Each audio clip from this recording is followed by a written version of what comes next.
Hello, everyone. A very good morning to each one of you. Thank you for taking out time to join the webinar today. We'll just take 5 more minutes to see if others are joining, and then we'll get started.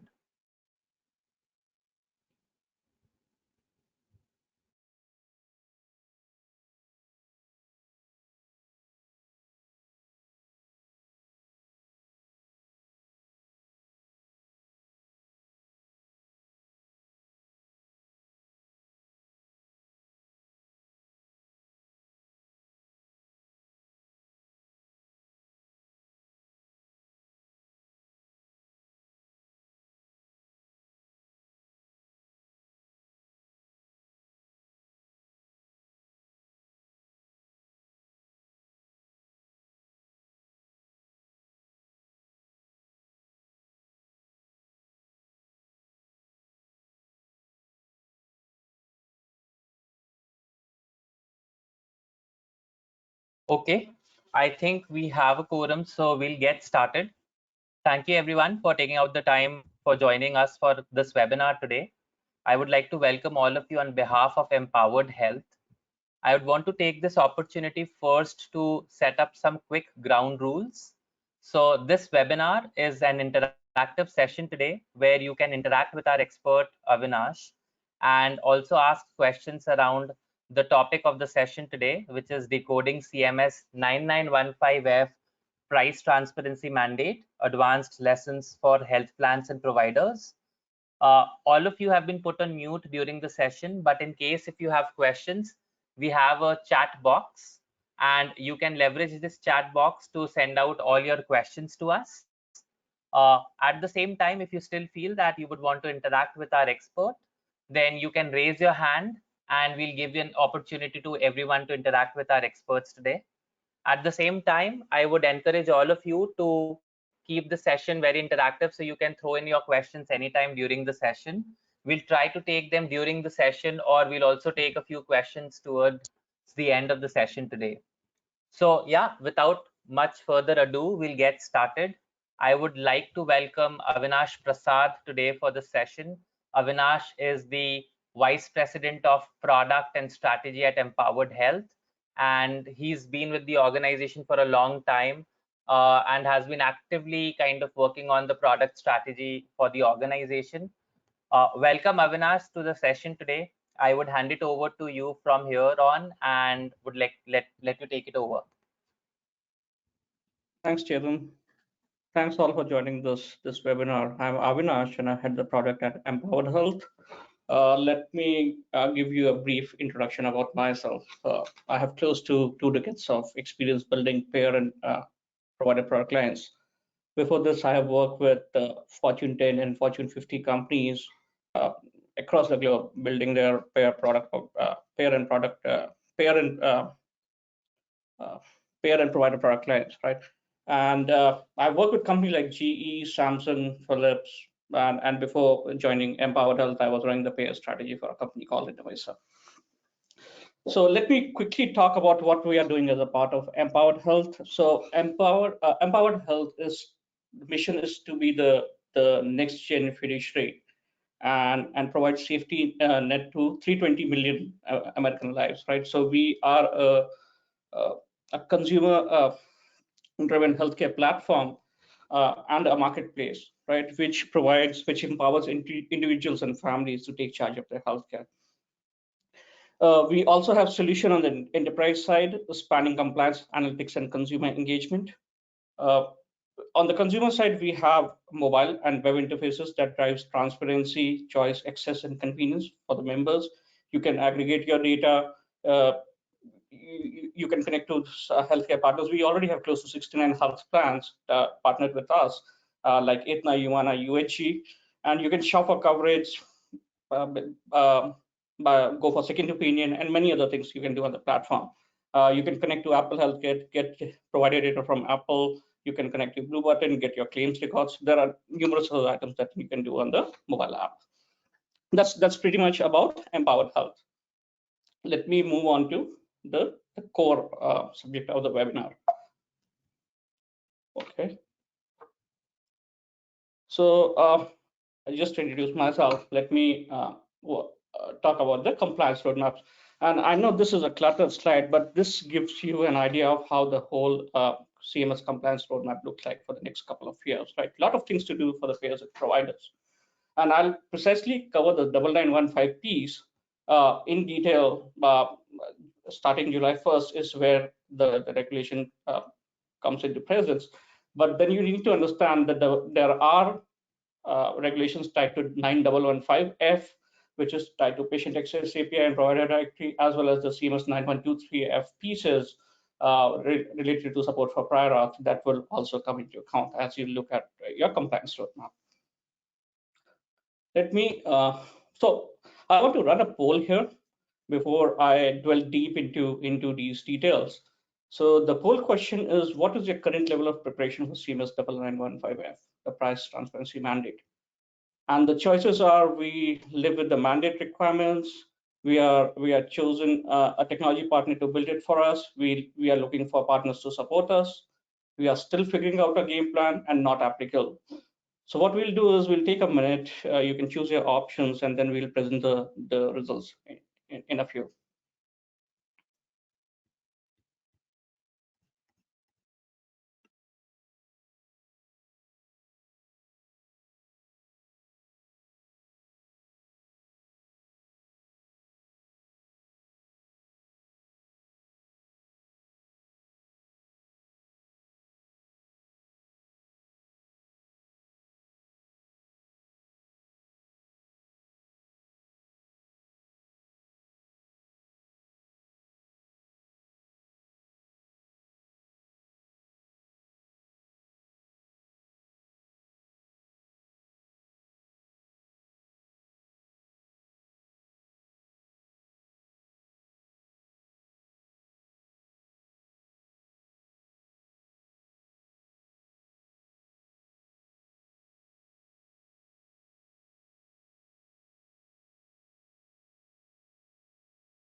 Avinash, we have closed the poll and the results are on the screen.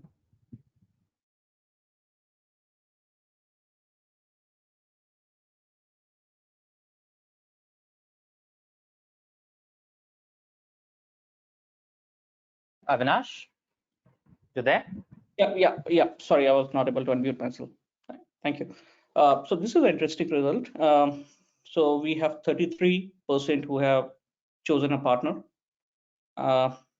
We have 28% pretty close, who are still figuring out a game plan. This is good. And 28% not applicable. I can understand. We have attendees from different healthcare regimen and verticals as well. Yeah. Okay. So Chetan, can we close the poll here? Thank you. Okay. So let's dwell deep into what the price transparency rule is. And there are three specific rules. The first one is around transparency in coverage, which talk about supporting the machine readable files. So all health plans and TPS and employers will be required to make available publicly, and these will be publicly available files, 3 machine readable files. And the format would be, so CMS has explicitly mentioned the file formats that would be XML, JSON, and CSV. And the 3 specific files would be the negotiated rates for in-network providers, the historical payment for out-of-network providers, and the historical rates and historical rates and historical payments for all covered prescription drugs. So the timelines for the first one is July 2022, which is like a quarter from now. The second one, which I'll be covering, which is again support for self-service tool, is January 1 of 2023. So we'll still have time for that. But the first one, the support for machine readable file format, is from July 2022. And at this point of time, the legal implication of not supporting this would be $100 per member per day. So that's the legal implication of not covering this particular rule or mandate. The second one, support for self-service tool for price comparison. So all the health plans, TPAs, and employers will be required to support an internet-based self-service tool for their members, where they'll be showing the personalized out-of-pocket cost information. The second thing that they need to show is the negotiated rates for all covered services and prescription drugs. And the first 500 shoppable services as determined by CMS. When I say shoppable service, what is shoppable service? So shoppable services are those non-urgent services which consumers can go shop and can schedule based on the choice and availability. These are non-urgent services, and these are already there and defined by CMS, and this is something that they need to adhere to by January 1st. The third mandate is the addendum to the first one, where you have to support more than basically a complete holistic list, and it basically you have to augment all the different services that are available over there, right? And basically up and above the 500 shoppable service. And this comes into account by January 1 of 2024. So three different mandates, three different rules, all three augment each other. So starting July 1st of 2022 is where CMS would start evaluating each of these payers and providers for each of these mandates. Let me move on to the next one. So what are the technology considerations, or what are the implications, right, of this mandate? If you have any questions, I can stop to take any questions on the regulation.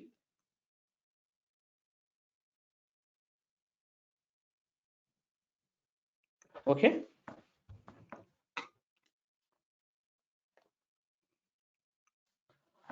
Okay, going next is the implication of the current system that payers and providers support. What are the technology changes and amendments they have to make to the current framework? The first and the foremost is a robust and scalable, flexible data ingestion framework. I'm sure most of the payers and providers are managing these files in Excels and Word docs. So there exists a need to have an infrastructure that can convert and maintain these files at a rapid pace. These files are voluminous, right? And converting these files into JSONs and XMLs, you need a really evolved framework. They need a system that needs less training and can be set up easily and can process all sort of automation for file formats once the conversion format is discussed and decided between the vendor who is implementing the solution and the payer or the plan. So, and we'll be talking about the solution in detail in the subsequent slide, and this is more about what are the technology implications here. The third one is the streamlined experience for public, consumers, researchers, and third-party developers. Most of the health plans as a part of CMS Patient Access API have a robust developer portal. Now, these developer portals or research portals have to evolve to expose these files to the researchers or developers, right? The third-party application developers and researchers. So there exists a need to make sure these files are uploaded, converted, and exposed to these researchers and third-party developers in the file format that's prescribed by CMS, that is JSON, XML, and CSV.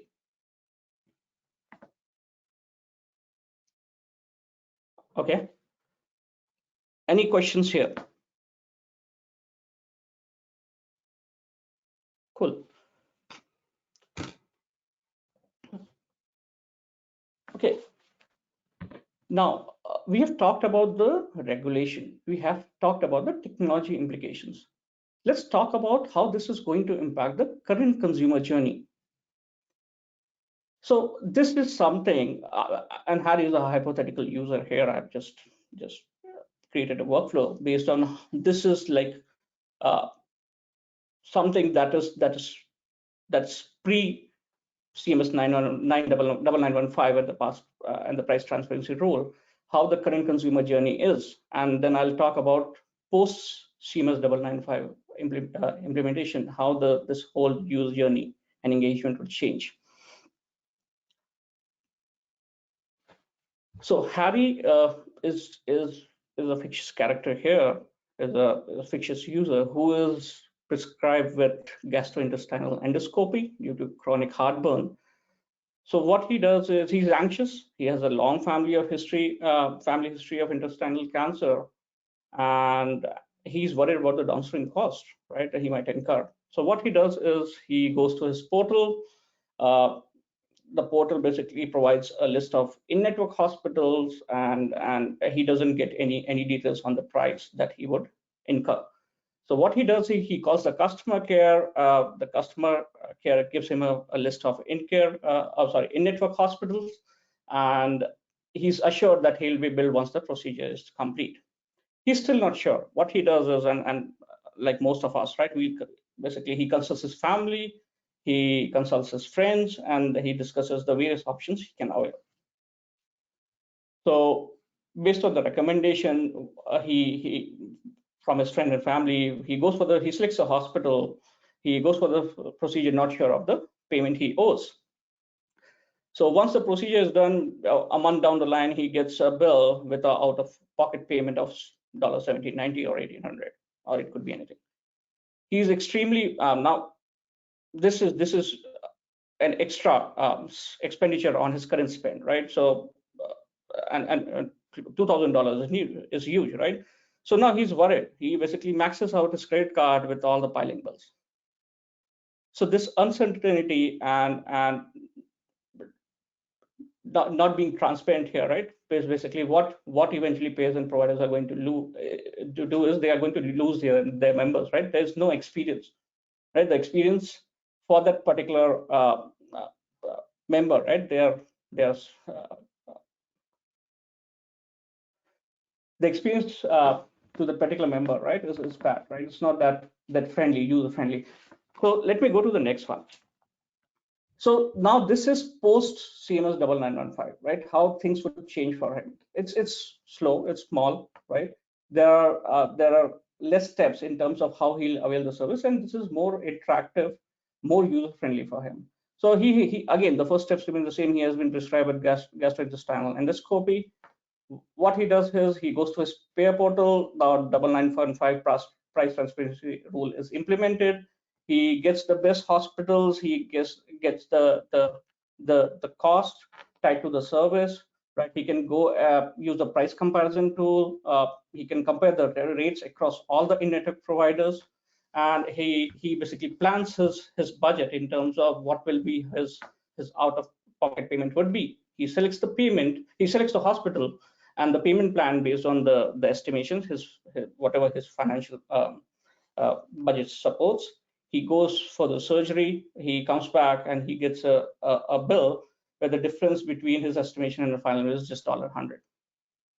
Right. That's how the experience would change. So there's an opportunity here, right? If I have to summarize this workflow, how I would summarize.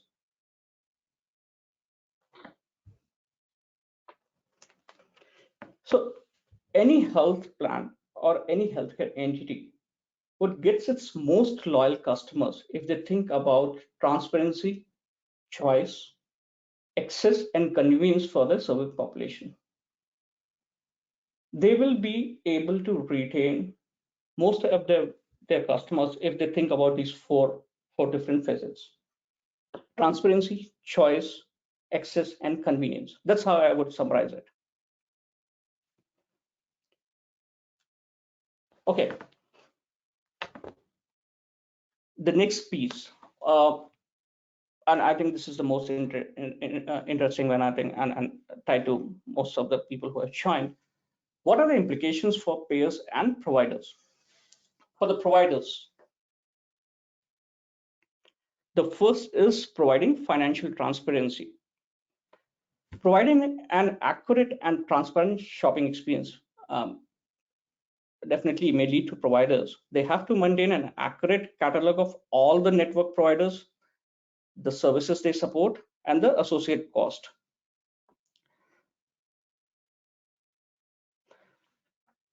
This is maintaining a file, maintaining a dictionary that is voluminous, right? Thousands of service, thousands of providers, thousands of service, right? And then the associated cost is huge.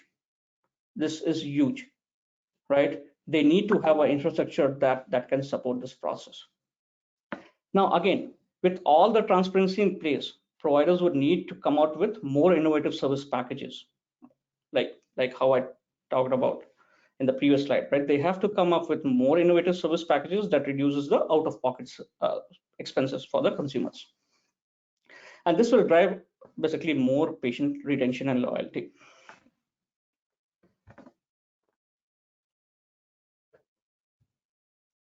The next implication is need for new service differentiators. Now, payers and providers, they have to come up with new avenues to engage and retain members and customers. Now, there would be greater focus on quality, care, and customer service. Patient loyalty programs would be prime and really drive stronger relationships. They need to kind of come up with innovative loyalty programs to retain their current consumer base and make sure they provide more transparency. Again, back to choice, access, convenience, and transparency. The next is because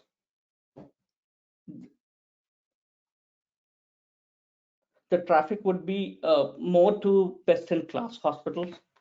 Think of it as, and I'll take some time and explain this point. Now, when the providers would be publishing this cost transparency file, right? So now the members can go and choose their set of providers, and they will always pick and choose those providers who are highly rated, provide higher quality, and support lower cost, right? So there will be a bad rush where when every year, right, when payers are trying to network uh, uh, their providers, right, or to create new networks, right, for the provider base, right, there'll be a mad rush in terms of getting those providers who are supporting higher quality care and supporting lower cost. So growth is going to be uneven for providers, right?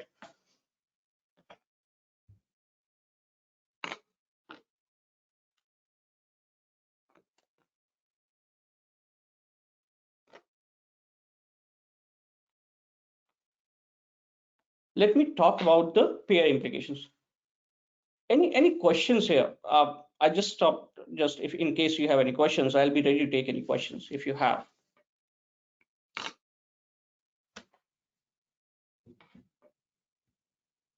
Avinash, there's one question on the chat here.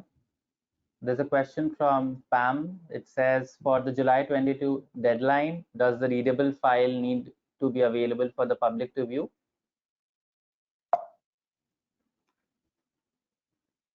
Yes. So for July 1st format, the file needs to be available for, as per the compliance, it should be available for the consumers, for researchers, and for the third-party app developers. All three. Pam, does that answer your question?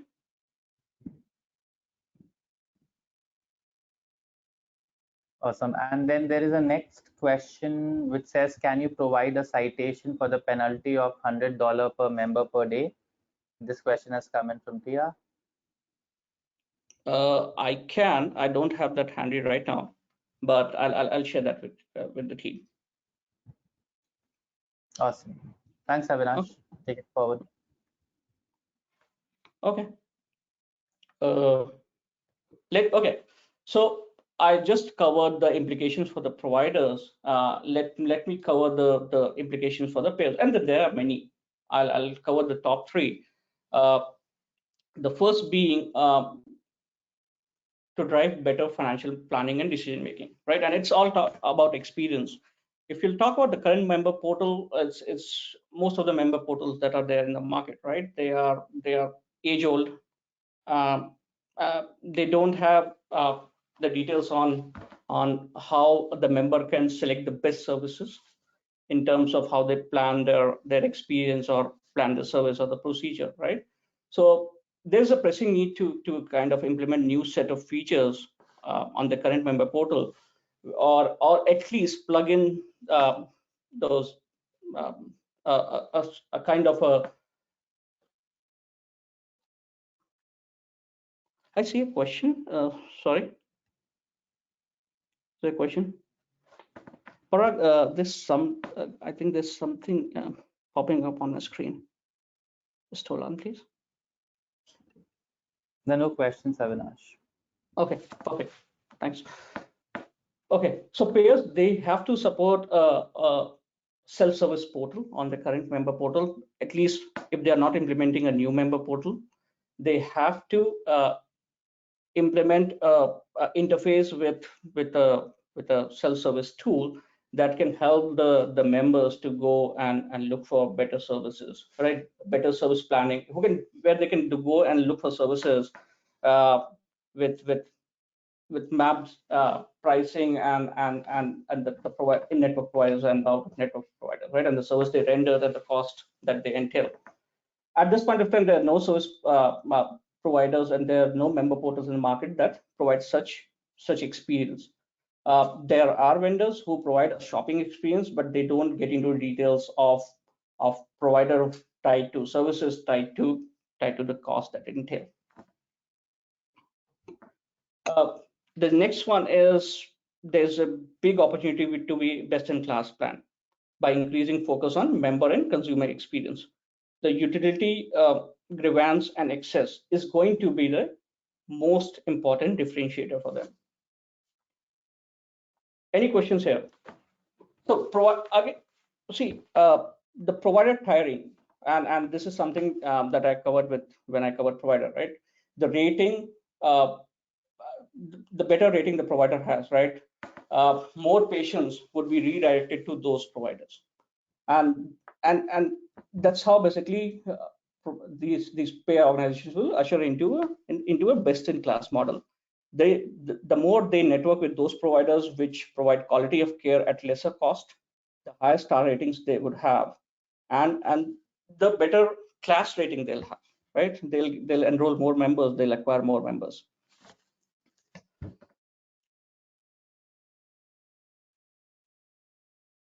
Any questions here on the payer side?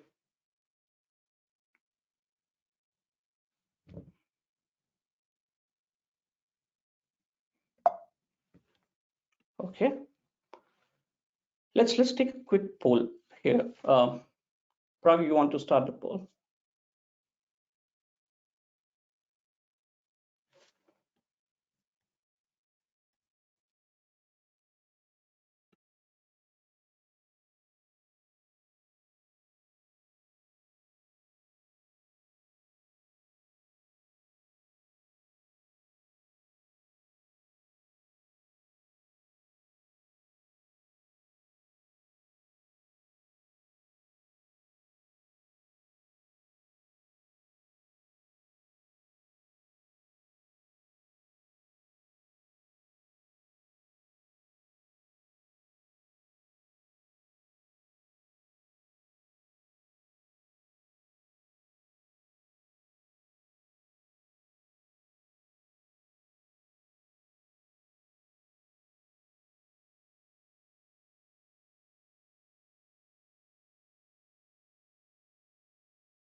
Okay, so we are in the process of closing the poll and we'll share the results now.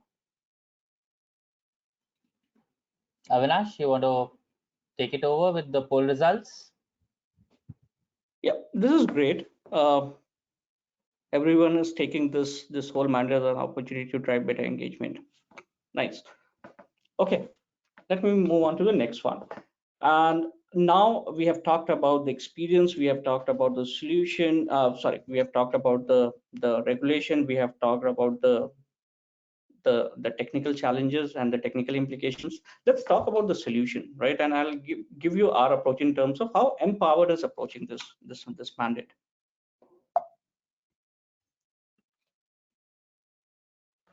So what does a best-in-class price transparency solution looks like? And this, I'm going to talk about the empowered health perspective. So this is our approach. We are industry's only end-to-end CMS interoperability compliance suite, and we have taken a platform approach. So this platform is not only going to support the CMS 99915 mandate, but it also supports CMS 9123, which is prior auth, as well as CMS 9115, which is patient access API and provider directory. So if you look at this platform from left to right, it starts from data ingestion, where the platform can ingest data from a pair EW, claim systems, EHRs, PBMS, and different other sources like file systems, right? You just put a file in a file server, and we have automation in place which can pick those files, do the conversion, and upload it into the enterprise portal that you are supporting. We have open API connections that talk to these EWs, right? So we ingest files. That file comes into our ODS, and these could be raw files, they could be blobs, it could be JSONs, it could be XMLs, it could be CSVs. We can ingest any file. Once this file comes to our ODS, we massage these files, we convert those into FHIR format. We support R4. Very soon we'll be supporting R5 as well. We convert these files and we expose these files to members. We expose these files to developers. We expose these files to partner admins. And once these So once these files are exposed, these files can be consumed by member mobile app. It could be any app which is FHIR compliant, because we expose these these files or these resources in FHIR API formats, and can be consumed by any member mobile app or member portal which consumes file in FHIR format. So with our data ingestion platform and open API connections, we have a mobile app, as I told earlier, which is free and can be downloaded from App Store, and both Android Play Store and Google App Store. And we have a member portal that we'll be showing some snapshots around this. We have a member portal that basically provides that experience, that provides that self-service option for the members to go filter those providers, the services, and the associated cost.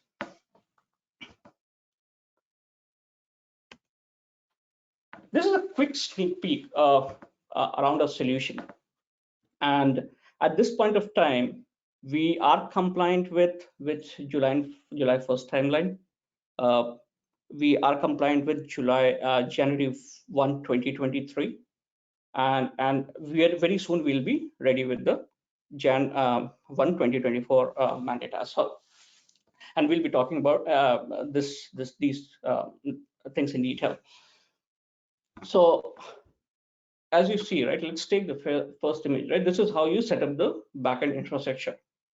So you can set up your organizations, you can set up your line of businesses, you can set up your users, and based on the line of businesses you support, right, and the plans you support, you can go ahead and configure those price files. So you can drop your files here. It will just ingest those files, do the conversion, and this would be exposed. The second screen, if you see this file, we support all the three different files: the in-network files, the out-of-network files, and the prescription drug files. You can ingest these files in whatever format you have and convert into the file format like CSV, JSON, or XML that is mandated by CMS. So once these files are ingested, these files can be exposed to a developer through a developer portal or a research portal, and it could be exposed to a member through a consumer portal. So this is our developer portal. So if you'll see here, and these are screenshots of our complete CMS compliance suite or the CMS compliance platform. So this just doesn't support the CMS 9915 mandate, but also support the 9115 and 9123 as well. And I'll be talking about this in the next few slides. So if you see here, this is a developer portal. So a developer and a researcher can just log in these files. Once you upload these files from the enterprise portal, these files are readily available for the developers and researchers. They can go ahead and download these files. There are a few other features that we support. So for the patient access API and for CMS 9123, we have a sandbox where the developer can create accounts or the researcher can create accounts, and basically through patient access API, they can pull in the prior auths and the other patient data to the file format. So it's a part of the same suite managed by RBAC. This is the core piece. So this is something that would come into picture in Jan 1 of 2023. This is a place where this is the self-service tool. This is a place where a member can log in. They can search for the procedure. They can search based on the procedure. They can see the network providers and out of network providers, the procedures they support, and what is the cost tied to it, and the negotiated rates. The negotiated rates and the out of pockets amount, right, is for the consumer. We have to support it by Jan 1 of 2023. But this is a mandate that payers, basically at this point of time, I'm sure most of the payers, they don't give an estimate out of pocket amount. This is something that the payers have to work with their vendors and internally to make sure they support the out of pocket amount and give a close estimate of what the out of pocket payable amount for the member would be. Any questions here?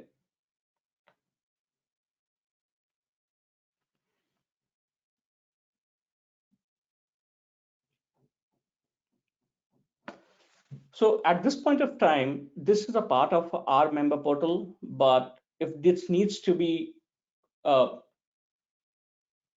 into your existing member portal, this could be plugged into the existing portal, member portal as well. That plug and play option or the plumbing job can be done as well.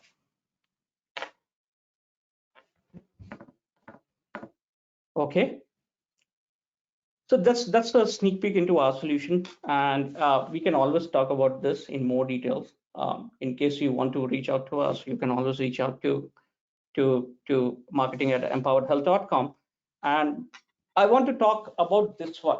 This is, though it's not a part of the mandate, but this is going to be your next generation member experience.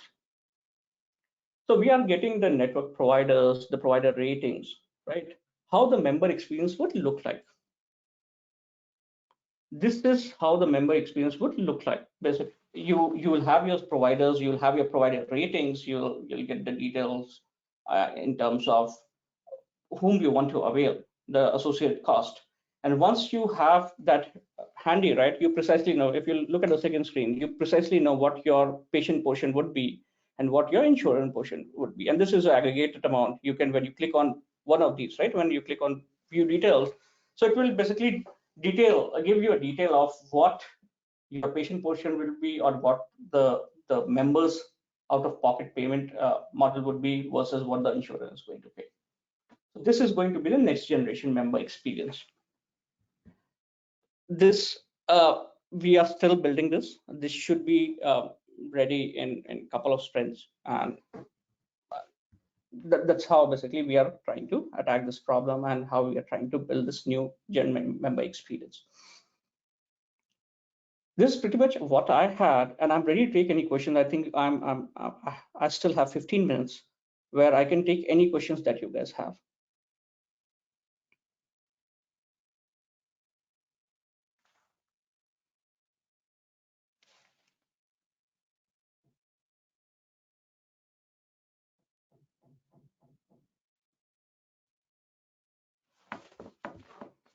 Avinash, if you look at the questions box, there are two more questions. So one of the questions from Kavli is, we have not seen any requirements regarding retention policy of the MRFs. What are those? Sorry, can you come again, Parag? So the question that Kavli has sent, the question is, we have not seen any requirements regarding retention policy of the MRFs. Okay. What Yeah, are so those? at this moment, there is no retention policy that has been defined by CMS. It's only, they talk about only persistence and exposure of these files to consumers, the third-party app developers, and the researchers. So there's no retention policy as such. It is defined by CMS. Great. Thanks. I think Trevor has a question. He's raised his hand. Trevor, go ahead, ask your question. I'll unmute you. Oh, no, I was just gonna thank you for the content. I didn't have a question.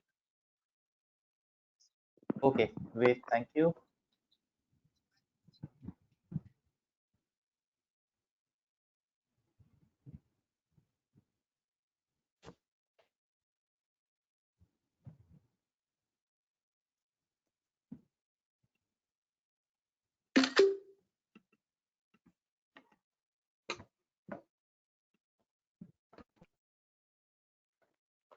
Parag, do we have any questions, or we can call this a wrap? Any other questions from the audience, sir?